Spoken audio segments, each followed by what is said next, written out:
Bonjour à tous et bienvenue sur Parlons Immo, Parlons Bien. Alors aujourd'hui, je vais vous faire rencontrer deux personnes. Vous allez voir, ils travaillent sur le marché de Dubaï. Ils vont tout nous raconter. Alors moi, j'y connais rien et je vais poser toutes les questions que sans doute vous posez vous aussi. Alors bienvenue à tous les deux. Salut. Merci beaucoup pour cet invite, c'est super. Alors est-ce que, comment ça va déjà vous êtes à Toulon, comment ça se fait? Écoute, super, nous ça va super. On est venu rencontrer des agents immobiliers de la région très sympathiques. Voilà. Génial. Mais il fait froid. C'est vrai On est plus habitué. On est plus habitué. Ouais. Et pourtant, oui. Toulon, c'est quand même pas mal. Hein. Ça fait combien de temps là que vous êtes sur Dubaï? Ça va faire 2 ans. 2 ans, Ouais. d'accord. Ok. Alors, est-ce que vous pouvez déjà, pour poser un peu le contexte, me parler de votre parcours et du coup de vos activités? Yes. Ouais, Allez, de nos activités, parce qu'on a deux activités, donc des fois les gens peuvent confondre. Donc, pour résumer, donc nous c'est Céline et Julien. On est des enfants de l'immobilier. On a connu que l'immobilier. On a fait de l'immobilier toute notre vie. J'ai vendu ma première maison, j'avais 18 ans. On a créé notre. C'est la majorité. C'est La majorité ça, immobilière. Exactement. C'était une sacrée aventure d'ailleurs cette première vente. Mais voilà, donc j'ai vraiment grandi dans l'immo moi personnellement.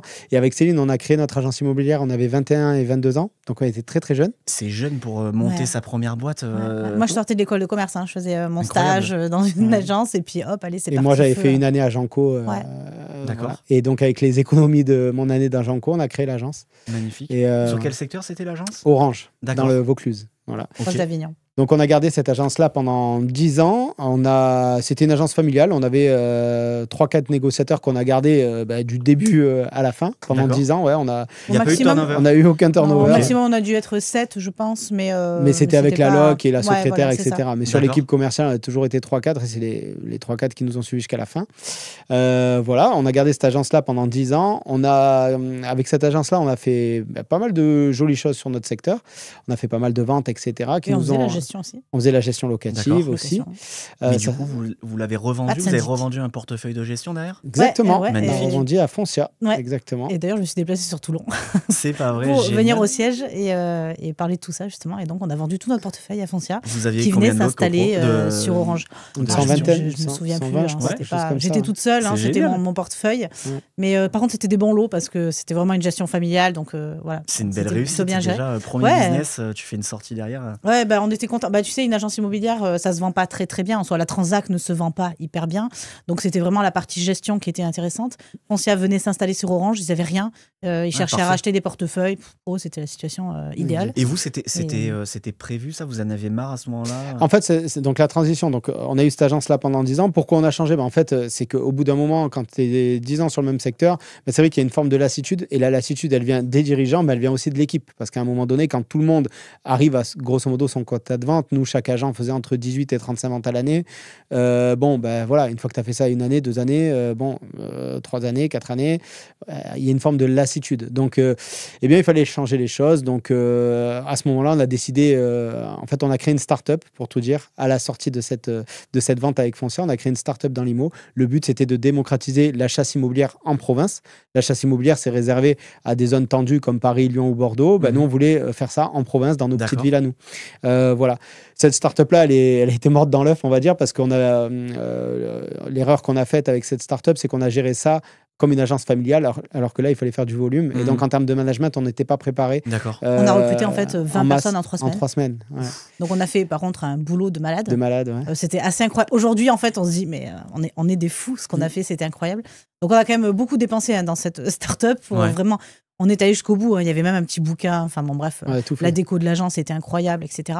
Mais effectivement, comme dit Julien, c'est pas allé très loin parce que on avait envie que tout le monde réussisse. Et effectivement, là, quand tu as 20 personnes, c'est plus comme 5 personnes. C'est pas une agence familiale. Là, on est sur un management différent, justement, où en gros, si tu as envie, tu fais. Si tu n'as pas envie, tu fais pas. Mais nous, pour nous, il fallait que tout le monde réussisse. Et vous étiez Donc, jeune en plus. et puis, on du était coup, jeunes. Non, là, enfin, ça va, on avait une trentaine d'années déjà. Oh, Donc, ouais, puis on avait mais notre ça, expérience. ça fait. Ouais. Ouais, enfin pour moi déjà c'était. était jeune. C'est bien. Non, mais, ce que je veux dire, on avait déjà. Parce que maintenant, tu es vieux. Ouais, c'est ça.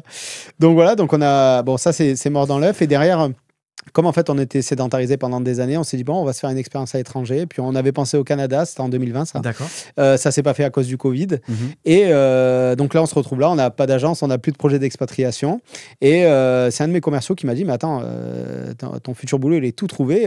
Avec l'expérience que tu as, pourquoi j'avais passé des diplômes de formateur, j'avais passé un master en marketing digital. Enfin, j'avais fait plein de choses, des formations en coaching d'entreprise, etc. Il me dit, tu devrais faire formateur ou coach pour les agents IMO. Voilà. Et puis en plus, on avait une méthode de vente très particulière qu'on avait développée à l'agence. Et donc, il m'a dit, tu devrais aller avec Céline proposer tes services aux agents immobiliers, notamment les mandataires qui, à cette époque-là, dans mon idée, avaient un peu moins de... Ouais, parce que c'était l'époque où les mandataires arrivaient et quand on les voyait faire... Ils arrivaient avant, mais ouais, voilà. 2-3 ventes par an, on disait... Il y avait, en 2020, il y avait quand même moins d'accompagnement qu'aujourd'hui. Ouais, oui. Donc voilà. Et là, donc, vous lancez... donc on lance une entreprise de formation et de coaching qui existe toujours aujourd'hui, qui s'appelle Iconic Immobilier. Donc si on nous googlise, vous allez tomber sur... Je mettrai tous les liens, de toute façon, voilà, des vidéos. Vous allez nous trouver sous cette entité-là, Iconic Immobilier. Donc là, c'est pas compliqué, on a formé tous les agents immobiliers de France et de Navarre, dans un peu tous les réseaux immobiliers de France et de Navarre aussi. Et là, c'était parfait pour nous quand même parce que dans cette entreprise-là, du coup, on n'avait plus cette agence fixe où on devait rester. Il n'y avait plus le côté sédentaire. On était quand même un peu plus digital nomade, donc on pouvait quand même aller bosser un peu à droite à gauche, etc. Oui, donc et on sentait une petite transition pour nous puisque le Canada ne se faisait pas. On s'est dit, ok, ça va être pas mal en tout cas. C'est ça, donc il y avait cette envie de partir, quoi. Et là, vous choisissez Dubaï. En tout cas, de ne pas être fixé à un endroit, à un point, mais de pouvoir travailler quand même un peu à droite à gauche. Donc l'entreprise sur le donc coaching voilà, et la formation... ça a bien fonctionné. Ouais. Et comme 75% de notre activité était digitalisée, donc nous, on faisait quand même des formations présentielles et des conférences dans les réseaux. Donc on avait quand même une partie qui était en physique, mais 75% de l'activité était digitalisée. Et puis on a eu de la chance parce qu'on est attaqué, c'était le Covid en fait. Donc on s'est fait connaître. Il y avait ce besoin digital. Où tout le monde était sur le digital parce qu'il n'y avait rien d'autre à faire. Donc que de se former, que d'être sur Internet, sur les réseaux, etc. Et nous, on est arrivés à ce moment-là. En plus, on parlait du marketing digital pour les agents IMO qui avaient un peu de mal à ça. Donc c'était super, quoi. Et là, du coup, dans la foulée, vous partez à Dubaï ? Voilà, du coup, en 2022-2023, là, on décide de partir à Dubaï. Pas du tout pour le boulot. En fait, on part vraiment parce qu'on voulait faire une expérience à l'étranger, voir autre chose, on va dire. Oui, voir là-bas Dubaï et continuer notre activité. Exactement. D'accord, ok. Donc, on a créé notre société à Dubaï de coaching et de formation. Enfin, je veux dire, on a on a tout fait là-bas. C'était pas parti pour faire autre chose au démarrage. D'accord. Et puis, c'était compatible. Donc, on s'était dit, on rentrera. On est rentré pour faire des conférences. On rentrait pour faire quelques formations en présentiel. On essayait de faire ça un peu en général sur les vacances. Et ça fonctionnait bien. Et on a fait beaucoup de coaching perso, en fait, d'agents IMO sur cette première année à Dubaï, en fait. D'accord. Voilà, moins de formation présentielle, plus de coaching perso. Et donc voilà, on a commencé comme ça. Et là, par la suite, vous créez... Et en fait, à Dubaï, c'est pas compliqué. Quand on arrive à Dubaï, on ne peut pas parler d'immobilier parce que c'est le marché immobilier le plus dynamique du monde, statistiquement, là, en termes de chiffres. Donc, évidemment, l'immobilier, on ne peut pas passer tout le monde en parle. Et un habitant sur deux est agent immobilier. Ouais, donc, on ne peut pas ne pas être confronté à l'immobilier. Et il se trouve que c'est le marché le plus dynamique du monde et c'est aussi, sur les 2 dernières années, le marché le plus rentable du monde. Okay. Et comme on a quand même un gros réseau d'agents immobiliers français, et qu'on est à Dubaï, eh bien forcément, tiens, si moi j'ai des clients à Dubaï, est-ce que tu pourrais faire quelque chose ? Et puis, quand c'est un agent qui te le dit, 2 agents, ou quand après c'est une tête de réseau qui te le dit, tu dis, je vais peut-être y penser sérieusement. Et surtout, on a créé cette agence en fait parce que y a une vraie opportunité pour les investisseurs français, parce que le marché immobilier de Dubaï offre des opportunités que le marché français offre beaucoup plus difficilement. Justement, on va en parler, ouais. C'était un peu la thématique de mes premières questions. Alors moi, je suis jamais allé à Dubaï. Dans nos têtes, voilà, c'était un désert, ils ont construit une ville. J'en sais pas plus que ça. Aujourd'hui, tu l'as dit, le marché immobilier à Dubaï, apparemment, c'est ultra dynamique. De toute façon, nous ici en France, on en entend beaucoup parler, que ce soit sur des émissions de télé ou sur les réseaux sociaux. Pas les influenceurs. Hein. Non, pas forcément. Tu sais, même les zones interdites, il y a eu. Et si tu veux... qu'est-ce qui fait aujourd'hui que ça attire autant de monde et d'investisseurs ? Qu'est-ce qui fait que c'est si rentable ? Parce qu'on l'a compris, les Émiratis, ils investissent de l'argent et ils construisent plein d'immeubles et plein de choses là-bas pour attirer du monde. Qu'est-ce qui fait cet attrait ? Ouais. Et ben en fait, cet attrait, il faut comprendre la politique de Dubaï. En fait, Dubaï, c'est pas l'émirat le plus riche en termes de ressources naturelles. D'accord. Donc, il faut déjà comprendre que Dubaï, c'est aux Émirats Arabes Unis. Je le dis, c'est bête, mais il y a des gens qui confondent avec l'Arabie Saoudite et Bien le sûr, Qatar. bien Non. Dubaï, c'est un émirat dans les Émirats Arabes Unis. Et donc, Dubaï, en termes de ressources naturelles, notamment le pétrole, était beaucoup moins fourni que les autres Émirats aux alentours. Et donc, Dubaï a très, très vite, en fait, pris le virage du post-pétrole, et bien avant les autres. Et donc, ont décidé d'axer leur développement sur la diversification économique. Donc avec des secteurs qui se sont développés très très fort, dont le tourisme évidemment, dont l'immobilier également, et l'implantation d'entreprises, que ce soit de la petite entreprise ou des grandes multinationales. Donc à Dubaï, on a vraiment une diversité économique et un tissu économique qui est très très fort. Il faut savoir que Dubaï, c'est quand même un petit peu le carrefour du monde, c'est-à-dire qu'entre l'Asie, l'Afrique, la Russie et l'Europe, on est vraiment au milieu de tout ça, au carrefour de tout ça. Est-ce que c'est une ville fantôme où t'as que des gens de passage? Vraiment, maintenant, il y a un sentiment d'appartenance Dubaï sur les gens sur place? Ouais, exactement. En fait, pas du tout. Ouais. Au contraire, les gens aiment y vivre. Alors, effectivement, bon, peut-être l'été, il fait chaud, c'est vrai, mais même nous, on rentre, on en profite. Mais après, le reste de l'année, on est bien, on se sent bien, on a envie d'être là. Et non, mais c'est une vie qui est géniale. Et pas du tout fantôme. Hein. Il y a beaucoup de monde. Non, c'est génial. Il faut savoir que Dubaï connaît aussi une croissance démographique énorme. Là, Dubaï a pour ambition, on est 3,4 millions d'habitants actuellement à Dubaï. D'ici 2040, la ville prévoit d'accueillir 7 millions d'habitants. J'ai vu, il y a des projets faramineux. Il y a une espèce de marche là, verte. Ah oui, exact. Il y a plein de la trucs. Piste cyclable, j'ai un peu regardé. Exactement. Et vous sentez, en étant là-bas en tout cas, qu'il y a vraiment une vision politique et une vision. C'est pas un truc, un coup d'épée dans l'eau. Parce que ce que l'investisseur il peut se dire, c'est OK, il y a la mode Dubaï, mais quid dans 30 ans En fait, il faut se fier. C'est pour ça que je dis, avant de vouloir investir à Dubaï parce que c'est la mode, il faut comprendre ce qui sous-tend le marché immobilier. C'est ça qui est intéressant. Parce que, par exemple, on peut aller sur d'autres marchés, et je ne les critique pas, c'est juste que c'est une autre philosophie, mais on pourrait prendre, par exemple, Bali, qui est une destination aussi un peu en vogue comme ça. Bon, si on regarde Bali, c'est très touristique, mais si on regarde à côté du tourisme, on n'a rien. Dubaï, c'est une ville où les gens sont implantés, ont des visas potentiellement pouvant aller jusqu'à 10 ans. Donc, on a des familles qui sont implantées, on a des grandes multinationales qui sont implantées. Et tout ça, ça crée de l'emploi. Et donc, c'est un bassin économique et d'emploi qui est très, très fort. Sans compter tout ce qui va être énergie. Par exemple, je parle juste en énergie renouvelable, par exemple, mais on a la plus grande centrale photovoltaïque des Émirats, voire du monde, je crois. Du monde, carrément. C'est EDF qui a fait le projet EDF en partie. Et la Chine. Et une entreprise chinoise. Donc, en fait, il faut bien comprendre que Dubaï, c'est un poumon économique. C'est pas juste une ville touristique. Et donc, ça crée des emplois dans divers secteurs. Et donc, ça sédentarise les gens ici. Surtout que les Émirats ont mis en place, du coup, un système de visa qui permet d'être résident à Dubaï sur une longue durée. Et Dubaï, c'est aussi une ville un peu refuge, c'est-à-dire qu'on l'a vu notamment avec tous les conflits. Les Russes, les Ukrainiens sont venus à Dubaï très massivement. Les conflits au Moyen-Orient attirent aussi les gens du Moyen-Orient. Et en fait, Dubaï répond à toutes les problématiques de toutes les populations du monde.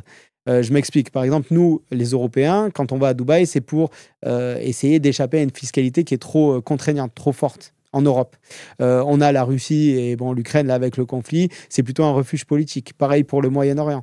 Et par exemple, pour les Asiatiques, on a notamment beaucoup d'Indiens, de Chinois, de Pakistanais qui viennent à Dubaï. Alors là, c'est soit pour fuir les régimes politiques, les restrictions qu'il y a eu pendant le Covid dans ces pays-là où c'était très, très, très compliqué. Ça leur a fait vraiment peur. On a le marché immobilier chinois qui ne se porte pas bien du tout non plus. Et puis, tout simplement pour l'emploi. Parce qu'à Dubaï, on a des salaires qui sont dans certains secteurs, pas dans tous les secteurs, mais dans certains secteurs qui sont beaucoup plus avantageux que dans certains pays asiatiques. Alors, je vais vous sortir plein de clichés tout au long de ce podcast. Justement, tu parles de tout ça, mais est-ce que c'est une bulle? Donc évidemment, Dubaï, ils ont besoin d'attirer du monde. Tu dis il y a un objectif de nombre de personnes, de nombre d'habitants dans les années à venir. Donc évidemment, ils tombent les barrières type imposition, administration, etc.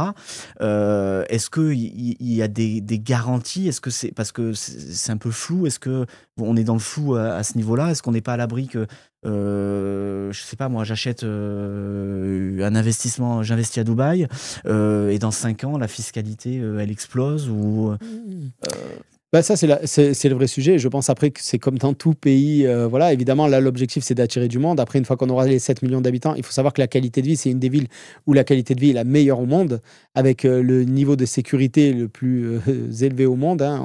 On n'a pas de taux de criminalité à Dubaï. Donc, évidemment, et ça, à un moment donné, est-ce qu'on ne va pas le payer, nous, en tant que résidents ? Je pense que oui, je dirais presque que ça serait normal. Parce que pas payer d'impôts dans un pays où on a autant de services, c'est quand même un peu étonnant. Ouais. Après, ce que je pense, c'est qu'on ne sait pas de toute façon au niveau politique, dans n'importe quel pays, comme disait Julien. Oui, même là en France, regarde le projet de finance, exactement, ça peut changer à tout moment. Voilà, exactement. Airbnb, paf, maintenant, pénalité, etc., tu ne pouvais pas le savoir. Donc c'est vrai. Maintenant, on le sent bien que c'est pas Dubaï. Là, par exemple, on vient d'avoir une nouvelle taxe. Alors, très peu de gens vont être touchés pour les multinationales. Et c'est une taxe qui est très faible. Et finalement, c'est pas vraiment Dubaï. C'est que ça a été imposé, en fait, à Dubaï de faire ça parce que finalement, c'était pas assez réglo par rapport aux autres pays. Donc, il y a une petite taxe qui vient de s'ajouer pour les multinationales. Mais il faut comprendre quand même qu'on est là vraiment pour attirer des investisseurs. Et je dirais même que c'est plutôt l'inverse. C'est-à-dire que si demain, les investisseurs ont peur de ne pas arriver à louer parce que finalement, il y a trop d'offres, etc., mais pas assez de demandes, Dubaï va ouvrir les portes, en fait. Et puis, du jour au lendemain, ils vont dire, OK, venez, le visa, finalement, il va être gratuit pendant 2 ans. Enfin, ils sont capables de faire des choses assez incroyables pour faire venir du monde et faire en sorte que ça fonctionne et que ça marche.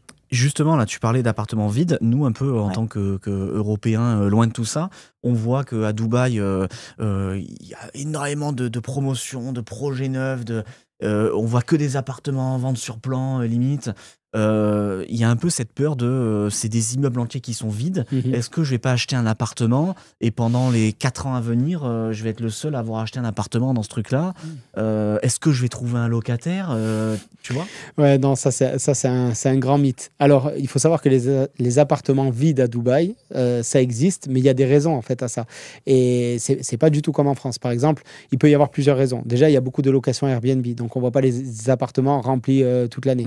Ensuite, il y a beaucoup de spéculation, c'est-à-dire dans certains quartiers, on a des propriétaires qui préfèrent ne pas louer leurs biens pour avoir une plus-value potentielle dans 1 an ou 2 plus forte. Et évidemment, c'est comme en France, on loue mieux quand le bien n'est pas loué que quand il est loué.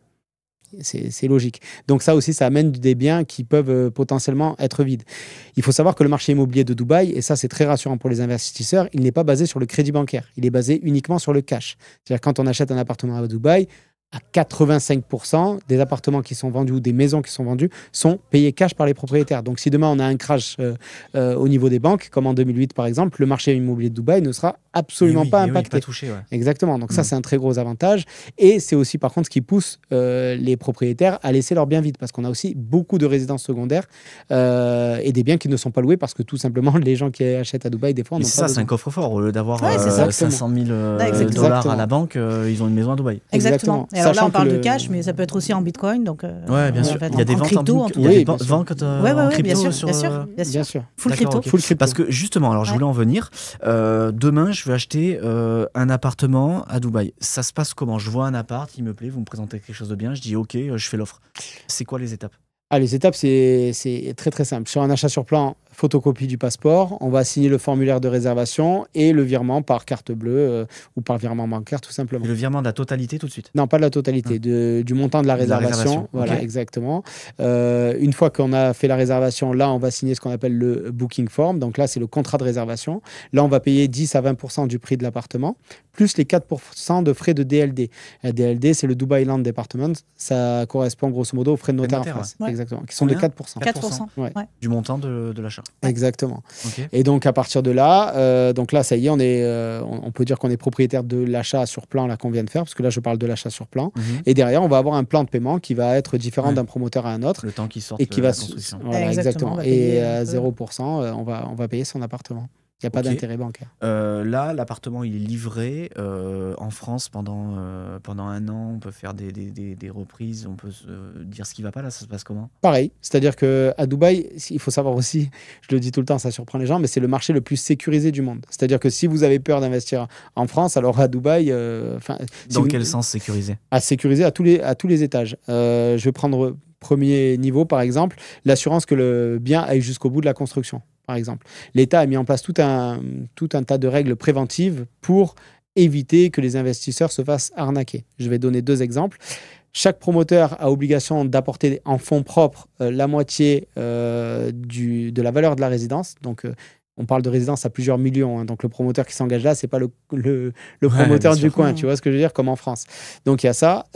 Et ils ont mis en place un système d'escroc à compte. C'est marrant le nom parce que le mot escroc, ça veut dire compte séquestre. Et donc, ces comptes séquestres-là, c'est pas compliqué, ils sont gérés par l'État. Donc, en tant qu'investisseur, au moment de votre plan de paiement, vous allez verser vos échéances sur ce compte séquestre.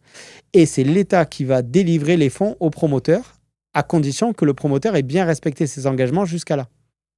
D'accord, ok. Et via une application qui s'appelle Dubai Rest, en tant qu'investisseur, vous allez pouvoir suivre votre construction en temps réel. Cette application-là, elle est gérée par des fonctionnaires d'État qui, eux, vont faire des rapports sur l'avancée de la construction. Et en fonction de l'avancée, délivreront les paiements au promoteur. Si le promoteur n'a pas rempli ses obligations, l'État ne va pas lui délivrer les fonds. Okay, et donc, l'investisseur ne parle pas d'argent. Et puis, je peux parler d'une dernière règle aussi en matière de sécurité, mais c'est juste sur les loyers impayés. À Dubaï, en fait, on ne demande pas les fiches de paye, on ne demande absolument rien, juste l'Emirates ID, qui est la carte d'identité à Dubaï, et 1 an de loyer d'avance. D'accord, ok. Donc, voilà. On paye son loyer à l'avance, sur un an. Ok, au bout d'un an... Au bout d'un an, renouvellement de contrat, s'il veut rester. Il veut rester, il redonne encore un an de loyer. Il redonne un an de loyer d'avance. Okay, donc, et s'il part pas, imaginons, il a envie de squatter, ce qui se passe en fait pas du tout à Dubaï. Là, en une semaine, il est dehors, quoi. Enfin, c'est pas comme la France. Donc, voilà. Et le propriétaire a la possibilité d'augmenter un petit peu son loyer, entre 5, 10 et 15%, s'il le souhaite. Alors, c'est en fonction un petit peu de l'évolution du... Ouais, ça ressemble un petit peu à la France, là, pour le coup, c'est un peu en fonction de l'inflation, on va dire, des loyers dans le quartier. Donc, c'est par zone. C'est quoi le profil type d'un locataire à Dubaï ?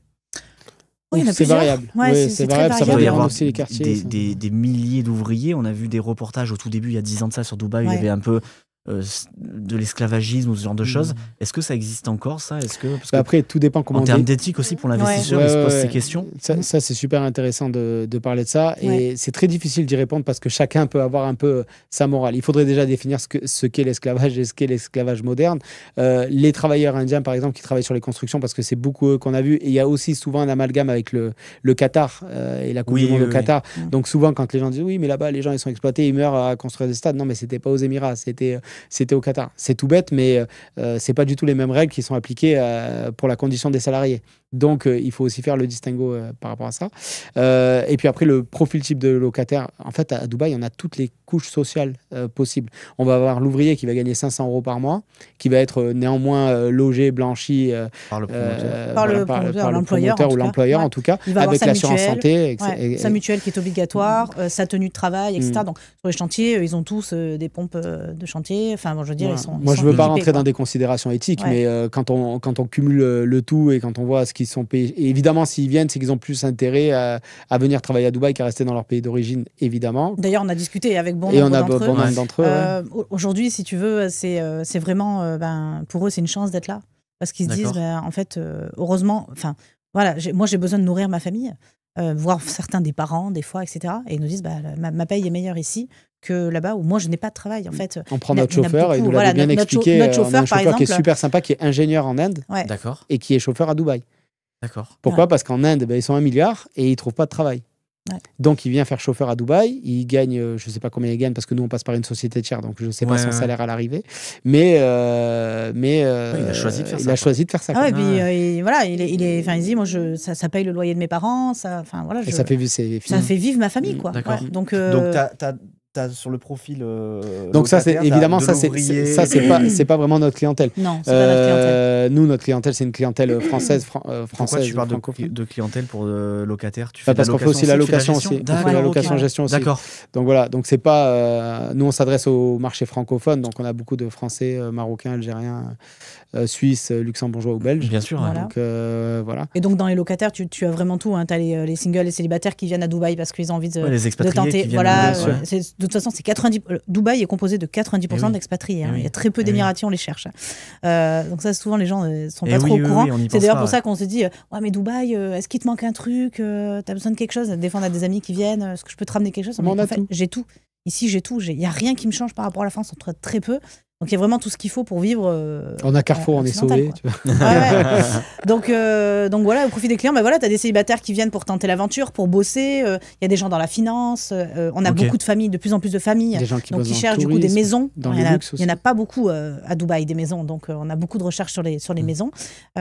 Beaucoup plus cher de toucher une maison, j'imagine, évidemment, qu'un appartement. C'est difficile de trouver des maisons. En fait, c'est difficile parce qu'il n'y en a pas énorme, mais après, les budgets, c'est pas très cher. Surtout toi qui bosses sur la région de Toulon, je pense que les prix vont pas te choquer. Je veux dire, ah bon ? Je crois. Alors, il me semble que j'ai lu 5 à 6 000 euros du mètre à Dubaï. Ouais, c'est ça. Un peu moins cher que Paris. Oui, exactement. C'est pour ça, quand on nous dit justement, est-ce que c'est une bulle, est-ce que ça va pas s'arrêter, etc. Mais nous, en fait, aussi, ça peut que grandir. Non, en fait, ça peut que grandir. On trouve encore des prix assez faibles au mètre carré, bord de mer, ce qu'on trouve plus en France, quoi. Une vue mer, tu restes à 6 000 du mètre ? Alors peut-être pas, on va augmenter un petit peu, mais moins de 10 000 en tout cas, dans tous les cas, moins de 10 000. Moins de 10 000, c'est sûr. En vue mer, quoi. En vue mer. Front de mer. Front de mer. C'est incroyable. Et aujourd'hui, j'ai investi, grâce à vous, un appartement sur Dubaï. Félicitations. Vous me le mettez en loc. Vous mettez combien de temps en général à trouver un locataire ?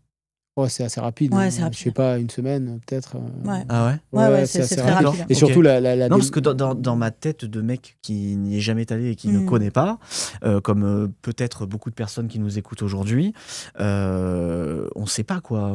En fait, on s'imagine. C'est assez rapide, c'est juste que tu peux avoir parfois des personnes qui ont acheté avec on va dire, pas le bon agent immobilier. Et l'agent immobilier a promis, on va dire, des 100 et des 1000 sur le loyer. Et donc là, donc forcément. Ils sont hors marché, trop cher. Voilà, exactement. Mais comme en France, comme chez nous, bien sûr, exactement. Donc, si tu es au prix. La différence, c'est que les investisseurs, quand ils investissent à Dubaï, si l'agent immobilier ne le dit pas, je le dis pour ceux qui seraient tentés d'investir avec d'autres agents, regardez la data. Parce que nous, à Dubaï, on a quelque chose d'extraordinaire, c'est qu'on a toute la data à jour. C'est-à-dire, si demain, dans telle tour, tu me dis, Julien, à combien ça se loue dans cette tour, je vais aller sur une application, en 2 clics, je vais te dire, tiens, hier, il y a cet appartement-là. Hier, il s'est loué à temps. Il s'est loué à temps. Parce que le bail, il est mis en ligne sur un truc du gouvernement. Exactement. C'est tous les baux sont enregistrés. enregistrés. Ici en France, c'est 2 fois par an. Et tout le monde y a accès ou c'est que les professionnels du Non, tout le monde. D'accord. Donc tu peux savoir exactement dans tel tour à combien ça se passe. Si c'est loué en nouveau, en renouvellement, les transacts, tout. La vente, loc. Et puis même le Airbnb, taux d'occupation, prix de la nuitée. Tu peux tout savoir. Tu as le taux d'occupation des voisins en Airbnb ? Ouais. Tu as tout. Incroyable. Ouais, c'est génial. En moyenne, moi je sais que nous sur le bassin là à Toulon, on est sur une moyenne même un peu supérieure au national en France. On est sur entre 17 et 20 jours d'occupation par mois lycée sur l'année. Vous avez une indication sur Dubaï ou pas, ça dépend un peu les quartiers, mais sur les quartiers sur lesquels les francophones investissent pas mal, on est à peu près sur du 65% de taux d'occupation en Airbnb. Voilà. Il y a des quartiers à Dubaï où ça va dépendre en fait vraiment de là où on achète, parce que Dubaï c'est un marché qui est quand même grand et mouvant. Donc un quartier c'est déjà un secteur en tant que tel, tu vois. 65%, ça fait 20 jours. Un peu comme chez nous. Tu vois, c'est à peu près ça. Parce qu'il y a une période qui est un peu plus creuse, bien sûr, évidemment, c'est l'été quand il fait très très chaud, où c'est quand même un petit peu moins loué. Et puis donc il faut savoir en fait bouger un peu les loyers. Des fois, dans certains quartiers, selon les budgets qu'on a, ça vaut pas forcément le coup de faire du Airbnb. C'est quoi les meilleurs quartiers pour investir ? Alors, là, c'est pareil. Pour un Français un peu peureux. Tout va dépendre du budget. Ouais, c'est ça, t'as tout dit en fait. Il y a vraiment des profils différents. Clairement. Dis-moi, vas-y.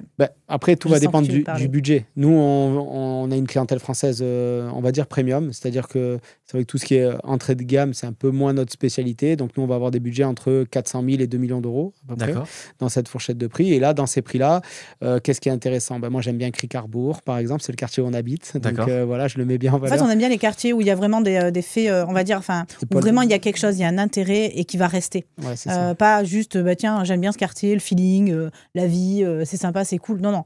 Pourquoi c'est bien ? Parce qu'il y a tel bâtiment. Et pourquoi c'est le restaurant ? Parce qu'il y a tel bâtiment, parce que je suis en front de mer et que je resterai toujours en front de mer. Vraiment des choses qui permettent de dire, OK, là, il y a des éléments tangibles. Parce qu'à Dubaï, on a des hypes dans l'immobilier, emplacement. Oui, voilà, c'est ça. Ça sur la solidité du... Exactement. Sauf qu'à Dubaï, à l'inverse de la France, c'est que en France, ici, dans ton secteur, tu sais très bien que dans 15 ans, tel secteur, il restera porteur parce qu'il y a 50 ans avant, il était déjà plus porteur que l'autre. Tu vois, tu as une visibilité qui est claire. Là, on n'a pas la visibilité. Là, voilà, comme le foncier est disponible en illimité, parce qu'on a la mer et après on a le désert jusqu'au bout, eh bien, il faut justement bien viser, bien analyser chaque quartier entre eux. Et parfois, il y a des projets immobiliers, il y a des clients qui voient des projets intéressants dans tel quartier. Oui, d'accord, là, à l'instant T, il a la hype, ce quartier, parce que tout le monde, tous les promoteurs sont implantés là-bas en ce moment et ils ont tous... Mais il y a 2 heures de route pour un centre-ville, non? Il y a pas ça aussi, voilà, ou alors il n'y a pas de pôle d'attractivité vraiment D'accord. intéressant qui, sur le long terme, nous fera dire que cette zone-là restera attractive. Vous, l'avantage du coup de passer par vous, c'est que vous aiguillez évidemment vos clients sur ça, j'imagine. Exactement. Pour pas En fait, qu'ils fassent de bêtises et de Ouais, mauvais choix. c'est ça, exactement. On a vraiment pris à cœur de bien se renseigner, de toute façon, surtout sur la partie juridique, sur les promoteurs. Les promoteurs que l'on propose et en fait comme on dit toujours, on est les yeux et les oreilles des clients, donc c'est pas possible en fait de se passer d'un agent immobilier quand on veut acheter à Dubaï, et notamment je dirais c'est même ça serait dangereux. fou en fait, Mais vital, parce surtout que, quand on connaît pas la ville. Et mais qu'on attends, y mais vit pire pas. que ça, c'est qu'en fait encore une fois on est rémunéré par les promoteurs et pas par le client. Donc un agent immobilier aujourd'hui, nous c'est pas notre commission, elle est pas pour lui, c'est elle est pas gratuit. versée par le client, C'est-à-dire, c'est gratuit. s'il va chez le promoteur tout seul, Il paye le même prix. il paye le même prix qu'avec D'accord. nous. paye le même Donc prix. il a Sauf aucun que le intérêt. promoteur va Ok. lui vendre que c'est bien, si tu veux. Alors que nous, aujourd'hui, on est en capacité de proposer tout ce qu'il y a sur le marché. D'accord. Donc, Et surtout, ce qui est important de dire, c'est que nous, notre rôle, à l'inverse de quand on était agent immobilier en France, et voilà, c'est pas la même posture. C'est-à-dire que nous, notre but, c'est un rôle de conseil. Et c'est-à-dire que quand on va analyser un projet, un quartier ou quoi que ce soit sur l'achat immobilier, on va dire toujours les avantages et les inconvénients. Ouais. Mais on va bien dire les inconvénients, parce que nous, notre sûr. but, on n'a pas d'intérêt à vendre un projet plutôt qu'un autre. On n'a pas d'intérêt à vendre dans un quartier plutôt qu'un autre. Donc on va être totalement impartial, et l'acheteur, lui, après, Ton intérêt, c'est que ton client il soit content. Hein. c'est qu'il Ouais, soit c'est ça, content c'est et ça. bien Évidence. conseillé. Qu'il fasse un bon placement. Et c'est pour ça Exactement. qu'il faut bien choisir son agent immobilier quand tu veux acheter, tu vois, à l'étranger. Et c'est pour ça aussi, pour nous, ce qui est important aussi, c'est l'expérience qu'on a, parce que ça fait quand même 17 ans qu'on est dans l'IMO. Et on n'est pas là juste pour vendre un bien et puis merci, au revoir.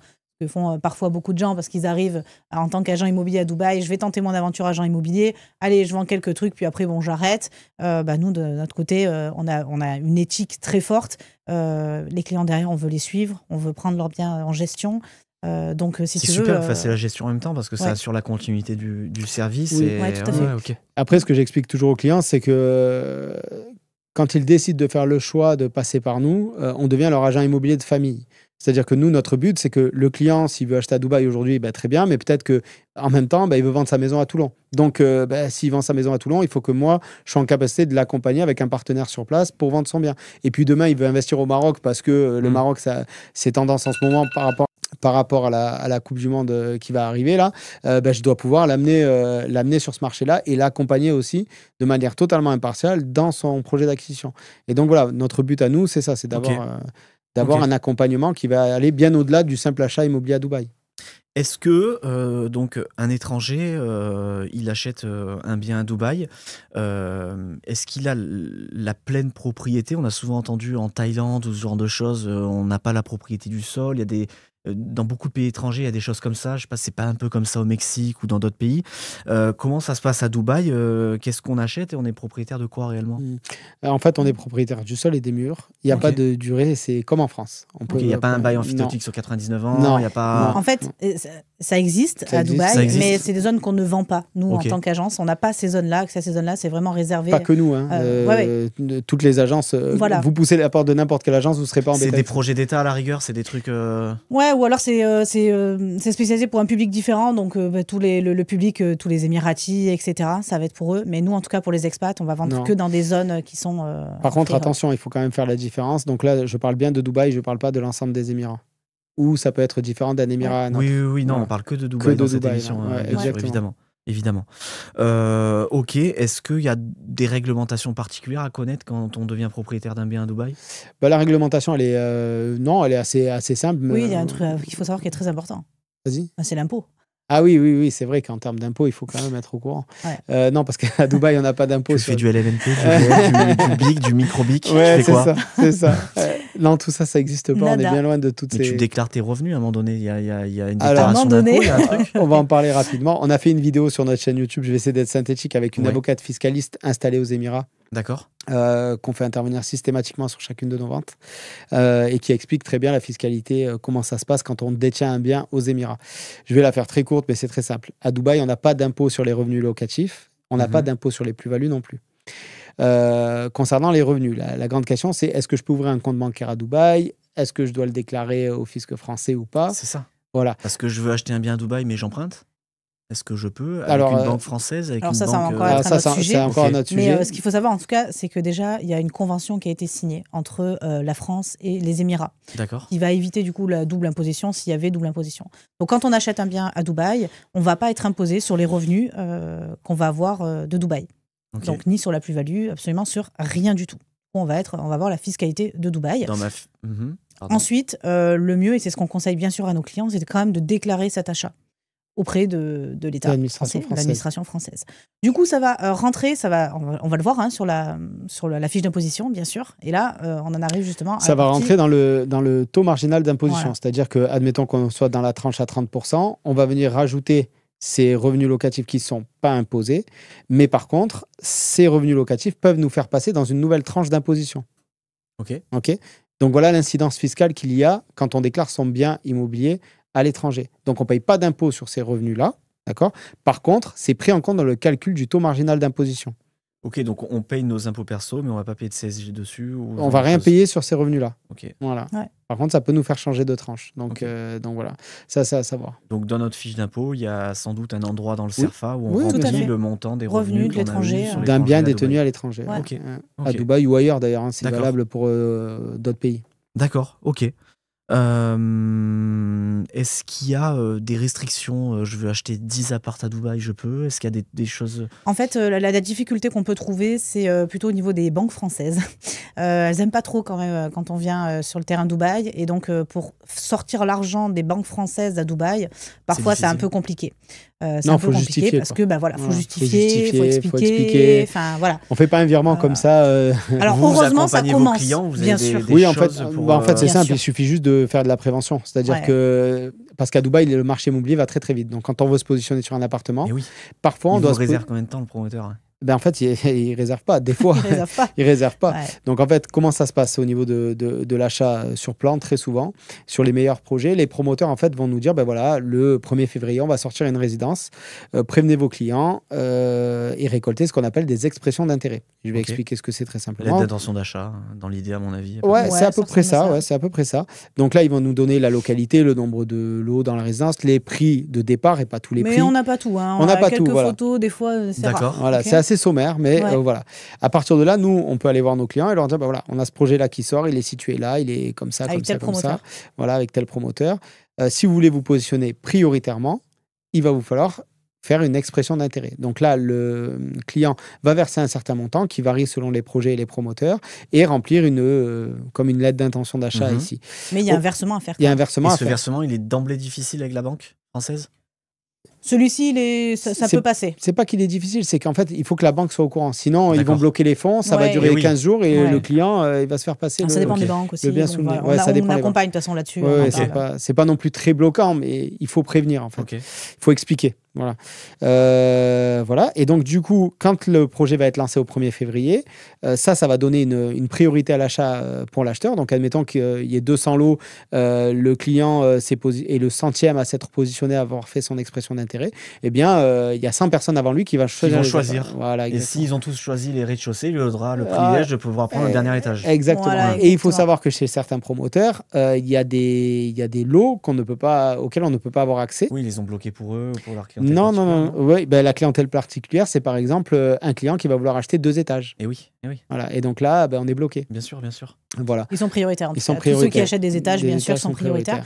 Donc, en fait, on se retrouve très souvent dans des situations où finalement, on a 200 lots et 800 chèques. Voilà. On dit chèque de réservation au paiement. D'accord. C'est-à-dire que du coup, on a beaucoup plus de paiements que de lots. Donc, évidemment, ceux qui n'ont pas eu, bien sûr, vont avoir un remboursement. Dans tous les cas, on peut aussi se faire rembourser si jamais on dit finalement, j'ai eu le reste de la documentation, ça ne m'intéresse pas. C'est pas grave, on rembourse. D'accord, ok. Et puis, très souvent, les promoteurs, c'est- en fait, dans la foulée, ressortent encore un autre building. oui. Et hop, du coup, ceux qui n'ont pas pu se positionner sur le premier vont se positionner sur le deuxième. Mais en tout cas, c'est des soirées de folie. Vraiment de folie. Ah ouais, il faut- j'imagine. il faut ça doit voir être ça, fort, L'immobilier à Dubaï, c'est Et incroyable. là, quand il verse son premier acompte, c'est sur le compte séquestre, le fameux compte Non. séquestre dont vous nous parlez? Là, non, là, Non. c'est directement sur. Ouais, c'est le promoteur. C'est le promoteur. Ouais, Mm, c'est pour là, ça que c'est- du coup, sinon, si c'était ce compte séquestre, on pourrait pas rembourser aussi facilement derrière. D'accord, ok. Donc ça serait bloqué en fait. Et les promoteurs, ils remboursent, il n'y a pas de souci. Oui, Ouais, il là-dessus, faut il y a- juste, il y a un petit là-dessus, délai, là-dessus. des fois 3 semaines. le D'accord. temps de- voilà. Donc Ok. non, les promoteurs remboursent, Ça, il n'y aucun a pas de souci. problème. Surtout avec les promoteurs avec lesquels on travaille. Mm. Et là, vous avez eu des clients, j'imagine, qui font un bout de crédit pour cet achat à Dubaï. Il faut le faire en France, ça se passe comment? Alors, si on est non-résident, c'est très compliqué d'avoir accès au crédit. Donc déjà, on n'a pas de crédit de banque française, sauf exception. Ouais. Je vais peut-être pas en parler là. Mais voilà, donc c'est plus compliqué quand on est non-résident. Quand on est résident, parce qu'on a une clientèle francophone aussi qui est aux Émirats, hein, nous directement. Donc eux, c'est bon, il n'y a pas de problème. Ils ont accès sous certaines conditions qui sont quand même légèrement différentes de la France, mais ils ont accès au crédit bancaire. Pour te donner un exemple, on a 3 ans de taux fixe à Dubaï, après ça passe en taux variable. Donc on a quand même des... Taux variable plafonné non, il n'y a pas de plafonnement, il peut monter à 25%. Il peut monter, Ah ouais. Voilà. Donc il y a accès au crédit, mais c'est assez spécifique. Donc nous, les clients qui achètent avec nous la plupart du temps, c'est des gens qui ont un apport conséquent pour justement faire leur réservation de 10 à 20% là au démarrage. Ça, c'est l'apport initial qu'il faut. Les 4% de DLD, et après le plan de paiement qui va s'échelonner sur 2 ans, 3 ans, 4 ans, 5 ans, 6 ans. Donc là, il faut avoir les revenus suffisants ou l'épargne ou une maison. Nous, ça nous arrive des clients qui vendent des maisons. C'est que des clients qui vous font du cash alors en fait. En fait, soit c'est les clients qui ont du cash, soit c'est les gens qui ont un apport et qui en fait avec leurs revenus peuvent payer en fait les échéances de l'appartement. Et c'est en fait, clairement, c'est ce que viennent chercher les gens. Quand ils achètent du neuf à Dubaï, ils vont nous parler plan de paiement. C'est ce qu'on vient chercher à Dubaï. Il y a des plans de paiement, des fois 1% par mois. Ouais, d'accord. 1%, c'est le montant de l'échéance. On peut avoir 12 versements par an. Comme on peut en avoir qu'un par an. Ouais, comme on peut en avoir qu'un par an. C'est le promoteur qui choisit. Ouais, tout à fait. C'est le promoteur qui choisit au moment où il lance son projet. Voici ce qu'on propose comme plan de paiement. Donc toi, j'imagine, quand tu fais une découverte auprès de quelqu'un qui souhaite investir à Dubaï, directement, quel est son potentiel et comment il souhaite verser au fur et à mesure. Exactement. S'il te dit j'ai beaucoup de fonds, tu t'en fous, tu peux lui proposer des programmes avec un plan de paiement par an. Et si tu as quelqu'un qui dit moi je peux mettre, j'en sais rien, j'invente 2000 € par mois, pas plus, tu peux le faire aussi selon les programmes. Ouais, tout à fait. C'est pour ça qu'il faut être... Et donc, alors des fois, ça dépend vraiment de la longueur du plan de paiement. Hein. Des fois, c'est 2 ans, 3 ans, 4 ans, 7 ans. Et il y a parfois aussi même des plans de paiement qui permettent en fait d'être livrés, de ne pas avoir payé encore la totalité. Au moment de la livraison, on met un locataire à l'intérieur et là on continue de payer en fait ces échéances avec les loyers du locataire et en général ça dure 3 ans à peu près, ça s'appelle le post-handover à Dubaï et donc derrière ça permet les 3 dernières années de payer en plus avec le loyer du locataire. Ça pareil, tu peux le faire sur tous les programmes ou c'est en fonction du promoteur? C'est en fonction du promoteur. C'est incroyable, en fait les plus gros promoteurs qui sont dans les prime locations, ils le font pas, le post-handover, parce que tout simplement ils n'ont pas besoin de faire, c'est des facilités de paiement. Ils n'ont pas besoin de faire ces facilités de paiement parce que les gens se déchirent en fait pour avoir un lot déjà, donc c'est déjà compliqué. En France, on parle de soucis de retraite et d'investissement et d'accès à la propriété, mais tu ferais des trucs comme ça sur 10 ans où le mec il veut se payer sa retraite, mais il n'a pas tous les fonds. Il paye 70% du montant du bien, il met un locataire et sur 10 ans il rembourse les 30% restants. Enfin, tu vois, c'est incroyable. Mais le problème c'est que tu n'as pas cette sécurité en France. Tu vois, on parle tu mets un locataire en place et puis il paye les loyers. Mais il peut y avoir des trucs, des garanties visales, des GLI, c'est vrai. Non, mais c'est marrant, tu vois, je savais pas ça. Ça, c'est incroyable. Donc voilà, du coup, on a quelques promoteurs qui permettent ce genre de paiement. Et là, pour le coup, encore une fois, c'est sympa, quoi. C'est les flexibilités de paiement.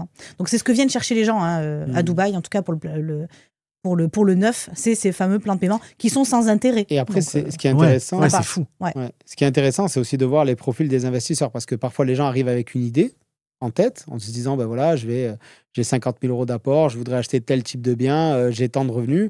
Et puis nous, on va leur orienter. On leur dit, oui, mais est-ce que vous avez pensé faire votre investissement de cette façon-là? Oui, bien sûr. Voilà. C'est l'intérêt de passer par vous. Exactement. Bien sûr. Exactement. Par exemple, quelqu'un qui aurait, je sais pas, je vais dire 350 000 € cash et qui après voudrait aurait 300 000 € à investir dans les 3-4 prochaines années, pourquoi pas lui faire acheter?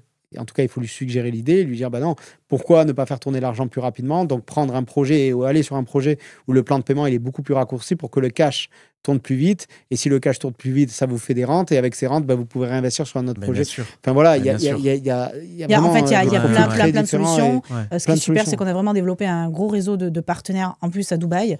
Donc, on a une avocate qui peut accompagner les clients sur tous les projets d'achat, notamment sur la fiscalité, partie fiscale, parce qu'il y a des gens qui ont qui ont des situations différentes. Bien sûr. Donc, est-ce que je crée une société pour acheter? Est-ce que je fais une société offshore? Enfin bref, tout ça, on accompagne là-dessus. On a aussi un conseiller de patrimoine, un gestionnaire de patrimoine.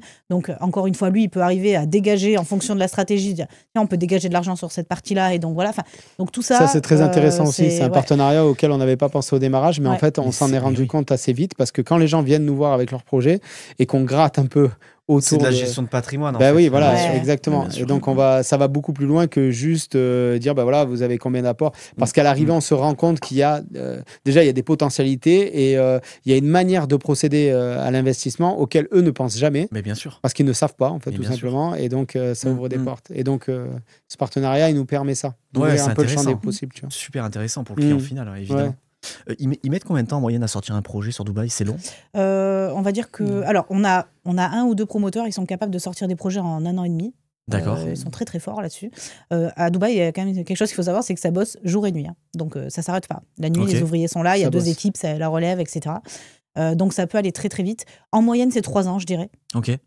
pour des plus gros promoteurs. Et puis après, bah voilà, du coup, Ouais. on peut aller sur Tu leur donnes d'autres programmes. 5 ans. Ok. Mais bon, Ouais, vraiment, on a des projets qui ouais. se font sur 4 ans, 4 ans Ouais. et demi, ça. c'est possible. Ouais. Et sur justement, sur ces nouveaux immeubles qui sortent de terre, il y a des charges de copropriété, j'imagine. C'est cher, ça se passe comment? Il y a un syndic, ça se passe comment? Alors déjà, la première chose qu'il faut dire aux gens, surtout, c'est que quand on investit à Dubaï, on investit que dans des biens de luxe et ultra qualitatifs. Eh oui. C'est-à-dire que le niveau de finition des immeubles à Dubaï, Ouais, c'est beau. mais c'est quelque Bah, chose. c'est Mais magnifique. tu viendras, j'espère, en Avec février. plaisir, avec Non, plaisir. mais quand Et tu on as, te quand as montrera. bossé en France, si tu veux, en tant qu'agent IMO, où tu devais faire des photos et des vidéos des biens, Ça et n'a que rien à voir. tu arrives à Dubaï et que là, il faut aussi faire des photos Mais et c'est la des réalité vidéos, et qu'on que là, voit. tu dis, ouais, c'est exactement la réalité, Mais c'est c'est incroyable. exactement la réalité. Il n'y a Ouais, pas clairement. des programmes où.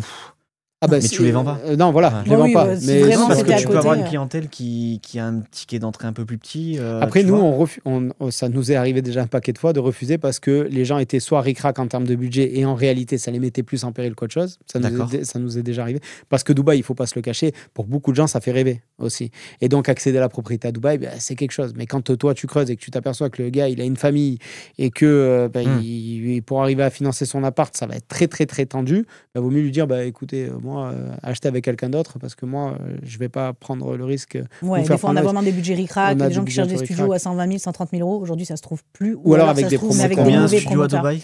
Ouais, il faut Ah, compter c'est entre entre- 160 et 200 000. Ouais, D'accord, voilà. ok. Pour avoir un truc très très quali. Alors quand je Ouais, dis c'est très ça. quali, c'est en termes de qualité de construction, mais aussi ce qu'il faut savoir, c'est les résidences. Qu'est-ce qu'on retrouve dans les résidences? Oui, tu as les piscines, j'imagine. Piscine, terrain de paddle, terrain de Ouais. basket, D'accord. jeux d'arcade. C'est des résidences de service, quoi. c'est- limite. Ah, mais c'est un moi, truc je Tu de le suis- dingue, loues hein. combien, le studio comme ça, dans une belle résidence? en euros. Est-ce qu'on peut convertir 20 en 000 euros à l'année, à peu près en moyenne.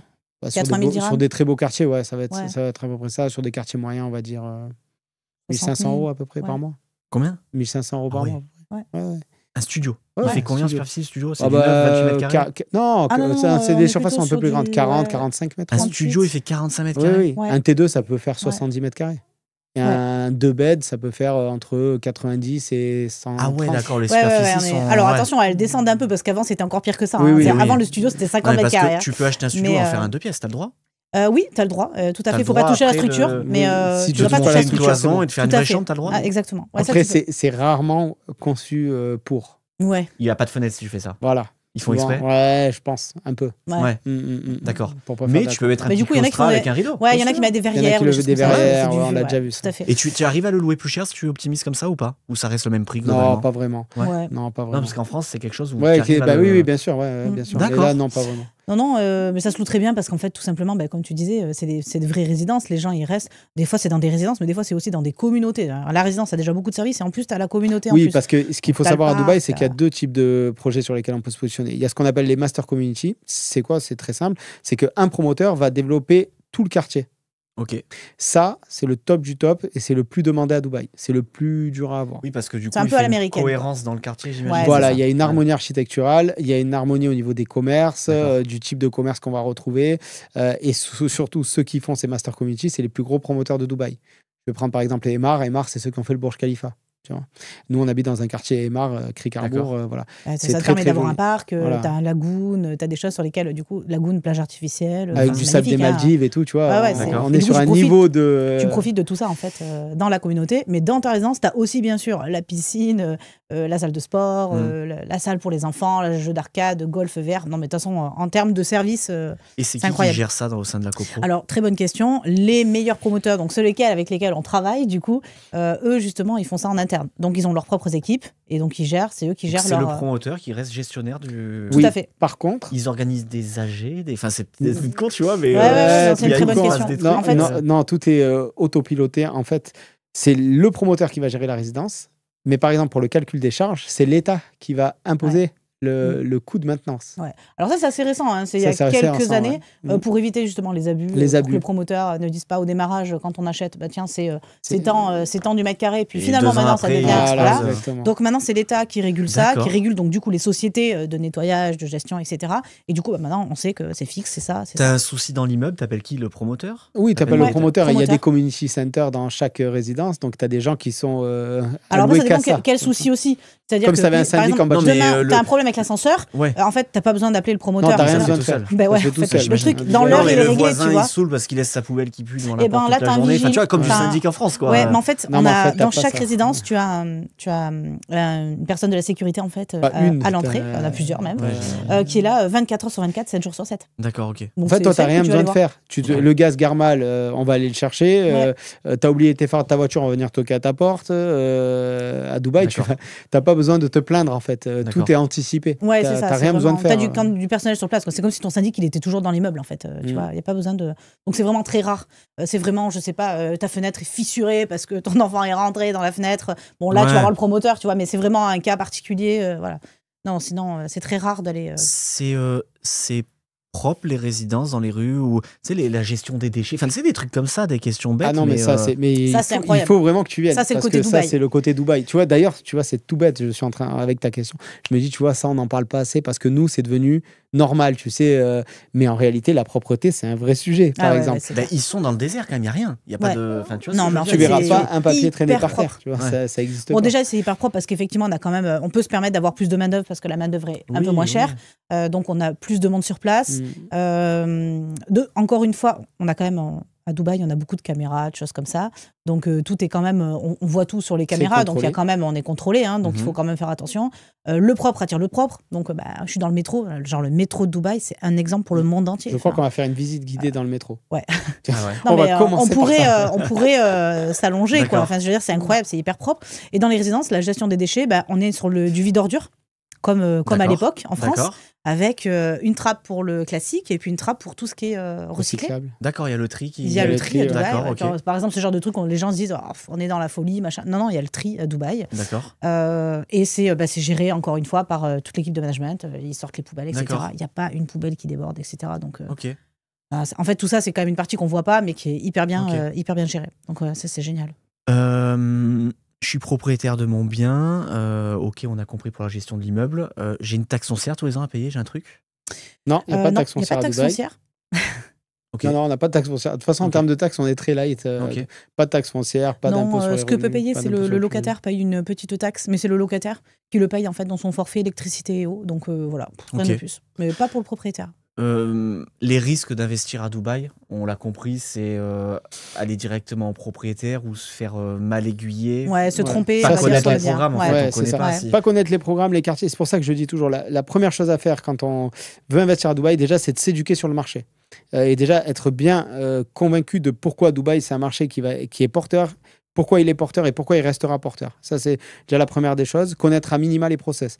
Nous, pour ça, on a mis en place une chaîne YouTube et un blog ultra fourni où on donne vraiment tous les détails pour que chaque personne puisse s'auto-former carrément avec notre chaîne et notre blog. Deuxième chose, bien choisir l'agent immobilier avec qui on va traiter, parce que l'agent immobilier, il ne faut pas le voir comme un agent immobilier en France. Je ne vais pas dire que ce n'est pas le même métier, mais notre rôle de conseil il est primordial. Un acheteur, quand il nous appelle en France, c'est parce qu'il a vu une annonce. On lui fait visiter le bien, si le bien lui plaît, il y a C'est matching. totalement différent. Tu C'est vends une totalement ville en différent. construction, donc Exactement. c'est complètement différent. Exactement. Et en évolution constante et très rapide. Très, très Donc, rapide. ouais, tout Exactement. à fait, je comprends bien. Donc, Je comprends bien. l'agent immobilier, deuxième point à checker, vraiment très important. Et après, faire les vérifications. C'est-à-dire que vous travaillez avec un agent immo, c'est pas parce que vous travaillez avec quelqu'un dont c'est le métier qu'il va forcément bien le faire. Et ce qu'il y a de bien à Dubaï, c'est que vous pouvez tout vérifier. Toute la data est disponible, c'est ce que je disais. Donc, vous n'avez pas besoin de vous fier aveuglément. Vous pouvez aussi vérifier tout ce qu'on vous dit. Et l'agent immobilier a même le devoir, selon moi, de vous montrer tout ce qu'il avance. Ouais, Que ce C'est une soit sur la- déontologie, c'est évident. Ça paraît en évident. fait, Tu parles de choses. quand on fait la présentation à nos clients des projets qui pourraient leur correspondre, en fait, chaque projet, on a tout un process qui est bien établi. Ils ont vraiment, on leur partage pas mal de ressources. Et là-dedans, comme on disait tout à l'heure, avantages, inconvénients, des tableaux de rentabilité pour savoir en dirhams, en euros, ce que ça donne. Avec le taux de change, à jour. Avec le taux de change à jour. On leur montre bien sûr la data, donc on fait des captures d'écran pour leur prouver pourquoi on a pris ce montant-là au niveau du loyer. Tu vois, on part pas sur des trucs, je pense que ça peut se louer. Non. Et au jour d'aujourd'hui, ça se loue tant parce qu'on a la data, etc. Et donc, on montre toutes les preuves et ça, c'est super important. Je te donne un exemple tout bête, mais j'ai une cliente qui avait pas un très gros budget justement, et il y a un agent immobilier qui lui a proposé un appartement à Sharjah. Sharjah, c'est l'émirat qui touche Dubaï, qui est juste au-dessus de Dubaï. La population de Sharjah n'est pas du tout la même population que Dubaï. La réglementation immobilière n'est pas du tout la même. Les prix pratiqués à Sharjah n'ont rien à voir avec les prix de Dubaï. Et l'agent immobilier lui a dit que c'était un quartier de Dubaï. Et ouais. Tu vois, c'est tout bête, hein, mais la cliente, peut-être un peu naïve sur le coup, mais l'a cru, en fait. Mais bien sûr, ça peut arriver à tout le monde. Moi, bien sûr, 90% de nos clients ne se déplacent pas pour acheter. Oui, c'est ça. Ils ne viennent même Donc, tout se fait en ligne aujourd'hui. Plus besoin, les signatures, etc. Tout est en ligne. Donc, et après, vous les accompagnez quand ils viennent, j'imagine que la livraison, ils viennent. Ça, c'est génial. Non, mais ça, c'est génial. C'est même génial quand ils achètent, quand ils viennent chez le promoteur. Moi, en fait, je préfère même quand ils viennent parce que déjà, tu as le rapport humain, tu te vois en vrai, c'est toujours plus sympa, tu passes généralement des bons moments. Après, tu sais ce que c'est. Voilà, il y a toujours pas mal de clients avec qui tu sympathises. Peu au-delà de l'IMO quand même, donc moi j'aime bien aussi cette partie. Il va manger au resto quoi. Voilà, forcément. Et dans les bons, hein. Ils seront dedans. Voilà, exactement. À Dubaï, on est bien servi. Et puis surtout, ça permet aussi de montrer aux clients un petit peu l'effervescence de l'immobilier à Dubaï, parce que parfois, quand on est à distance, on voit pas tout. Mais tout récemment, là, j'ai amené un client chez un promoteur, il me dit c'était full chez le promoteur. Il me dit, putain, c'est incroyable. Voilà. En plus, les promoteurs sont très très bons là-dessus. Quand on rentre chez le promoteur, on a la maquette de la résidence. Donc ça, c'est génial. Parce que on peut savoir où se situe l'appartement, dans quel corner, etc. Donc ça, c'est vraiment très bien fait. Et puis, très souvent, ils ont aussi un show apartment. Donc on peut visiter du coup l'appartement. Donc on a un aperçu du coup de la cuisine. On peut tout toucher, tout visualiser. Donc ça, c'est cool. Ça, c'est vraiment bien. Ok. Ouais. Bon, super, je pense qu'on a balayé un peu. Pas mal de sujets des limos à Dubaï. Il y a des choses que j'ai oubliées, selon vous, des choses à rajouter? Non, mais je pense qu'ils pourront peut-être poser des questions en commentaire. Exactement. Voilà. N'hésitez pas à poser un maximum de questions. On vous répondra. Je vais vous mettre les liens qui vont bien pour que vous puissiez, qu'ils puissent voir un peu aussi vos contenus, qui sont super si l'investissement immobilier à Dubaï vous intéresse. Vous pouvez contacter Thomas directement. Puisque exactement. Je ferai le lien avec plaisir. Voilà. Super. Et écoutez, merci à tous les deux pour votre présence. Merci à toi. C'était trop bien. C'était vraiment plaisant. Moi, c'est quelque chose que j'adore, apprendre des choses. Je ne connaissais pas du tout. Donc, c'est un bon début et ça donne envie. Merci à tous les deux. Super. Merci Thomas. À bientôt. À très bientôt. Allez, à bientôt. Au revoir.